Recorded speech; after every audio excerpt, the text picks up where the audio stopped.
Thank you for having us. Hey. Yeah, can I take some real quick though? Can I take some about this back here?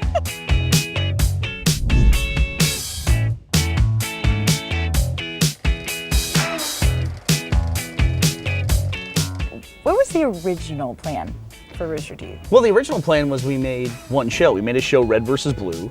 It was 2003. It was like 3 years before YouTube existed. Yeah. So we made Rooster Teeth to kind of be the company that's making Red versus Blue. And so you started with Red vs. Blue, and that is now what? The longest running webisode? It was supposed to be 6 episodes, and now it's gone to 15 seasons. So, but yeah, it's been the longest running web series for about 5 years now. They're just standing there and talking, okay? What are they talking about? I hate you. What was 2003 Burnie like? A lot skinnier, you know, and a few less gray hairs. But you know, mainly just I worked in tech support, and I always spent my time after I would get home from work. I would go to work on this hobby of making movies with my friends and making short videos that I would post online to make my friends laugh. I just think people were really ready for it, and I put it up. We had to call it a web series so that people knew it wasn't just like a one-off cat video or a dancing baby. There was like uncharted territory at that time. People were not doing series for the internet. No. I think there was sites like iFilm and Atom Films, but yeah, not many people were posting video online. Where did you start exactly? The whole company started in a spare bedroom in my house in Utah, Texas. I was a classic kind of 90s era transplant to Austin. Came to UT to go to school and then tried to figure out a way to stay in Austin. So it basically started in one bedroom in Utah, Texas, has now grown to the point where it's 300 employees and we're in this big airplane hangar. Wow. Site of the former airport.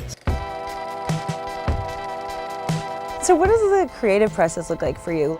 I've become more of, I'd say, a less collaborative writer and more of a collaborative producer. That's why casting is so important. It's probably the most important part of any project. And it's when, honestly, when you're working on something, that's when you can really feel it come together. When you say, oh, this is the person, this is Herman, this is the person we've been writing and talking about. More recent years, I've been doing a lot more public speaking and a lot more performing, and I've really enjoyed that a lot. Stand-up is one of those things that's like, it's a huge fear. You know, public speaking, the old joke is, I think Seinfeld said it, where people's #1 fear in life when they did a survey was public speaking. Number 2 was death. So it's I've always been pretty lucky in that I can memorize huge amounts of dialogue, which helps because then for stand-up material, if you have to talk for 15 minutes straight, it's nice to be able to know where you're going. Yeah, you're in a good position. Do you have photographic memory? No, not even close. But do you remember it 5 months later? Not at all. It's gone.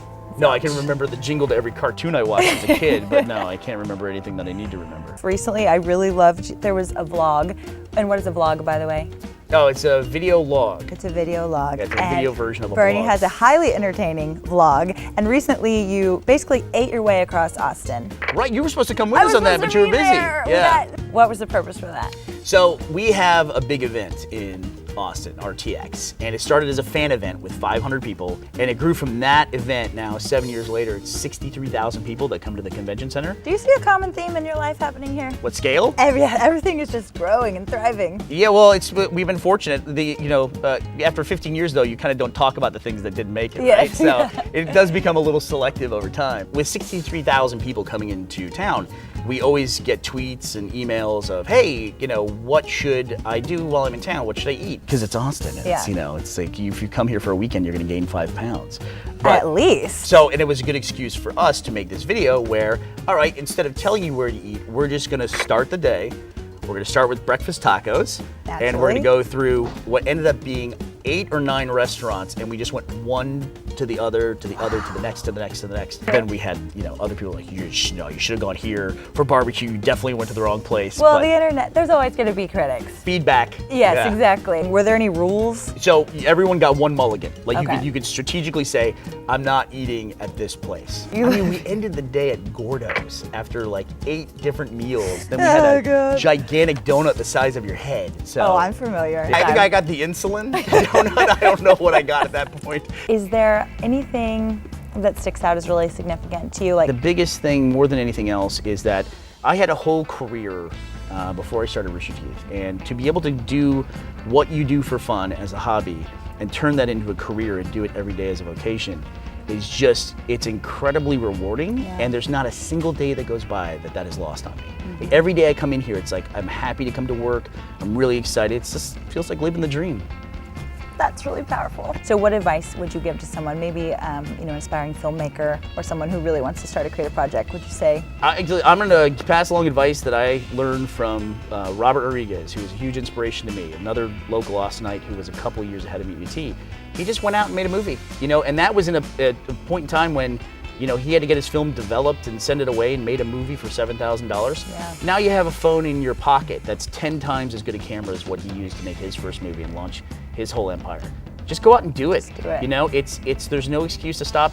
And if you're waiting, you know, for someone to accidentally discover your amazing idea, then it's not gonna happen. You gotta make it and show it to people. That's such good advice. Congrats to you, Burnie. Can we explore a little bit and see some of the area? Let's do it, yeah. Let's walk do around. it. Where we are right now is we are in what used to be the old Mueller Airport, in the Mueller part of Austin. But there was a group of filmmakers and the Austin Film Society said, hey, wait a second, why don't you leave up some of those hangars and we can turn them into TV and film studios so we can kind of bolster the, you know, the entertainment industry in Austin. And now we have 3 different stages here on the Austin Film Society campus. And here we are. We have about 12 different shows that are produced in this studio.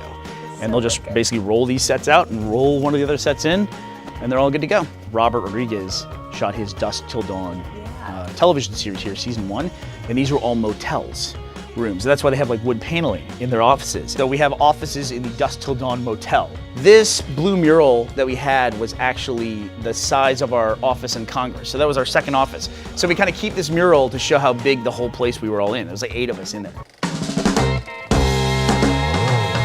So one of my favorite things that you do is the series $1 Million But. Right. How would you explain that to a viewer? It is a hypothetical scenario show. We come up with, it's $1 million, but some ridiculous kind of thing. Like it's $1 million, but every time you see a sponge, like a kitchen sponge, you have to eat it for the rest of your life. Or if you see an unfinished drink, you have to drink it. That, you know what, that one, out of all the ones we've done, I think that one bothered me the most. I couldn't handle that Because you one. can imagine how many unfinished drinks you run into and you're drinking out of them. Yeah. So we thought we'd throw some scenarios at you. Oh, I love it. But there's no $1 million, so just for kicks. So, come on, CBS, where's the budget? Okay, would you rather forget how to drive or forget how to type? I can't type, so I will forget how to type. I Because write you for a already- living and I type like this. No, you don't. Yeah, I do. Everyone makes fun of me. How long does it take you to get a script out? About 12 years. Okay. Yeah. Would you rather eat a ghost pepper or eat a live insect crawling in your mouth? That's a good one. I think live insect. Yeah. Really? I didn't listen. think for a second you would choose that. Even jalapenos, they get me to like my eyes are watering and I'm hiccupping and I can't even everything else. look at them without sweating. Yeah. Let alone put it in my mouth. But an insect crawling down your throat. It's over. As soon as you're done, you chew it, it's done, you're out. Yeah, so is the pepper, kind of. Yeah, 40 minutes later, you're still screaming, you know, drinking milk. Would you never use social media again or never watch another movie or TV show? Not use social media ever again, that's the dream. Plus, I feel like I'm always like checking my phone every 5 minutes, you Or know? like this every... Yeah, You- like- Is this your Twitter I account? can type Is on a that phone. what this looks like? I was ready for the phone. Burnie, I'd like to present you with your prize. Oh, It's a rooster I got from your own kitchen thank set. you. Well, I have one to match it right over here, so. You got one on that Wow. table, and looks like you need one for that table. Cheers to you. You win. Gosh, there's just so many people to thank. I don't know where to start, but, you know, I'll cherish this always.